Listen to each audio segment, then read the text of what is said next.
এক জ্ঞানী ব্যক্তি যাকে আল্লাহ তাআলা হিকমতের জ্ঞান দান করছিলেন। আল্লাহ তাআলা অসংখ্য জ্ঞান দান করছিলেন যে তাকে জিজ্ঞাসা করা হলো যে আপনি এত জ্ঞান কিভাবে অর্জন করলেন? তখন সে 4টা কথা বলল। এক নম্বরে হচ্ছে যে নীরব থেকে, 2 বাজে কথা থেকে বিরত থেকে, 3 আমানতের মাল হেফাজত করে, 4 নম্বর হচ্ছে যে মানুষের গীবত শিকায়ত থেকে দূরে থেকে।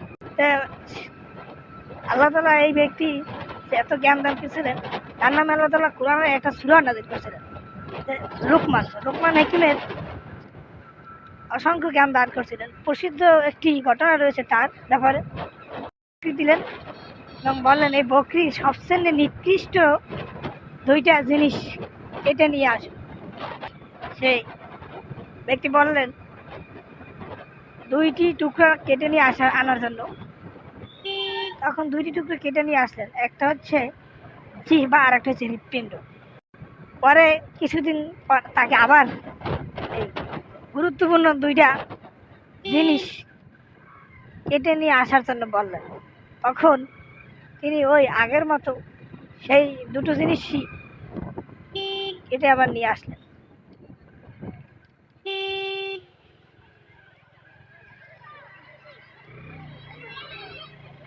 কেটে আবার নিয়ে আসলেন।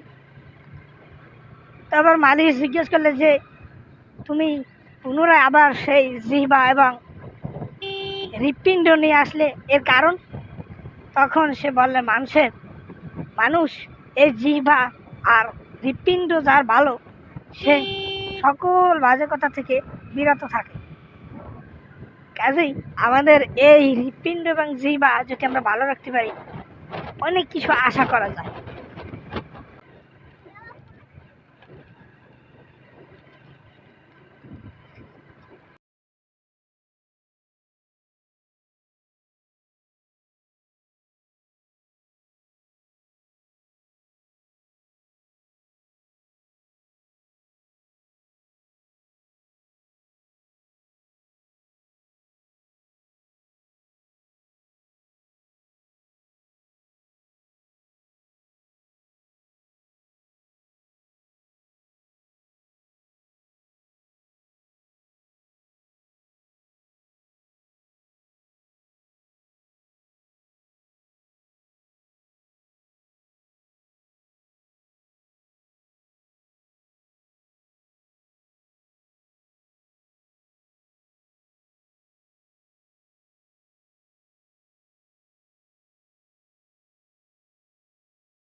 দেখতেই পাচ্ছেন